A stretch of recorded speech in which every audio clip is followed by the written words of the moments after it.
So I'm going to skip the formalities and we're just going to get right down to what we call brass taxes. So I'm sure if anybody's been paying attention with what was going on last night, some stuff was going down with Kid Behind a Camera. And I'm going to give us the short, condensed version, so I'm going to skip a couple of things here. But we are going to go from the lead-in to this issue to what's currently happening. So, over a month ago, we know Charlie got kicked out of Grandpa's house. Well, we finally found out why he got kicked out of the house. For giving one of the kids pot and giving him some alcohol. Now, the kid took it, and Charlie, in the video, you can hear his voice in the background saying, "Tell him the truth." And Jacob replies, "I did." So Charlie was freaking out, and that's where this started.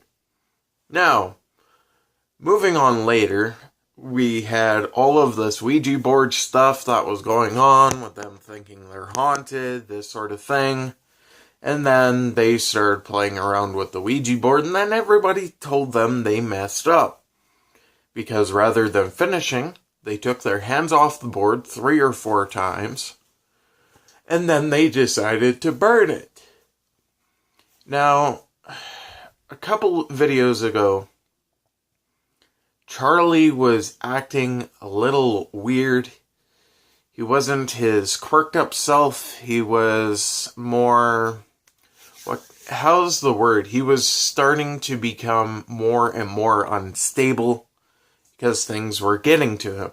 Now, turns out these things that were getting to him may or may not have been drugs and alcohol. We know alcohol was definitely a factor, but as far as tripping acid goes, nobody really knows. That was only the answer he had given to the cop. He was taken off on a stretcher, and he was pretty much yelling at Michael the entire way down the driveway. I'm not going to show any clips of this stuff because it's to the point where don't really need to go and age restrict my content because of this.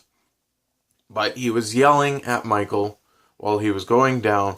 He said, "Your fake ass channel, and this is real right here."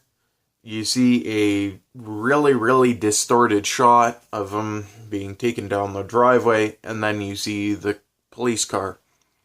Now, apparently there was also an ambulance there, because I think that's the only way they would have had a stretcher handy. I don't think American police officers run around carrying one.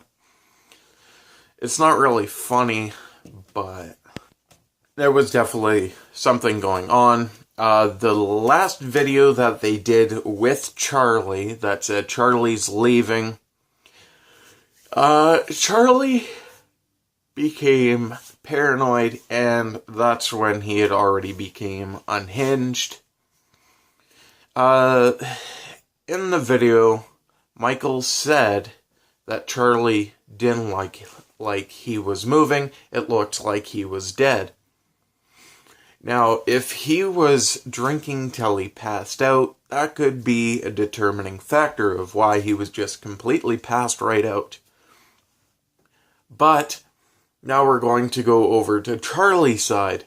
Now, Charlie's side, his channel, it started deleting its own videos. He deleted the last 2 weeks worth of videos, and then he started loading videos, but what he was re-uploading was porn. So it's just to the point where you start looking at one thing and then people are going, oh, the Ouija board, there's nothing wrong with it. It's a kid's toy. That's what Michael was saying.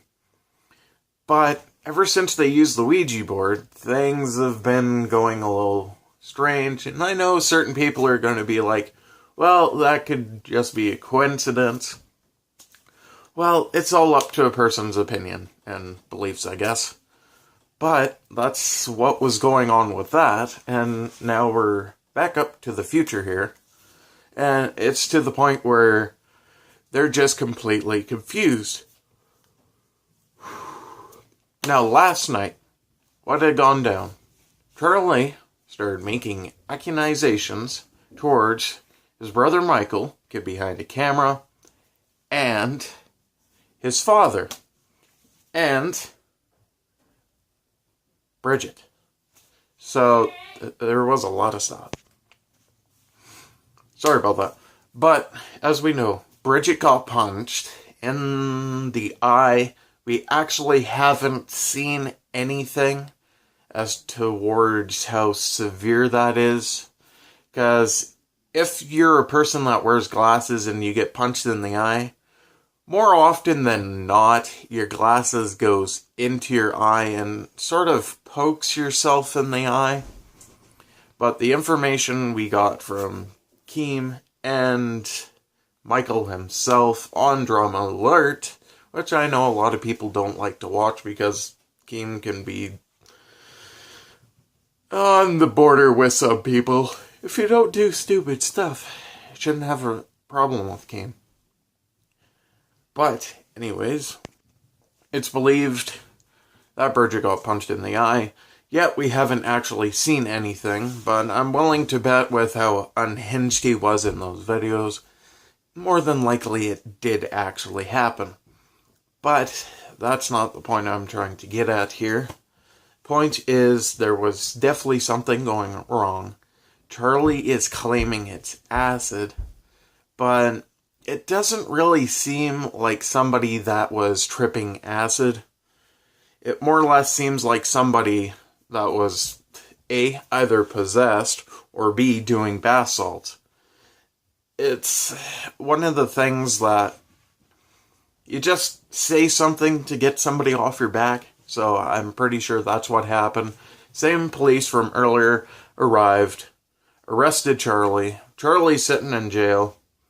Michael is wanting to completely disown his brother.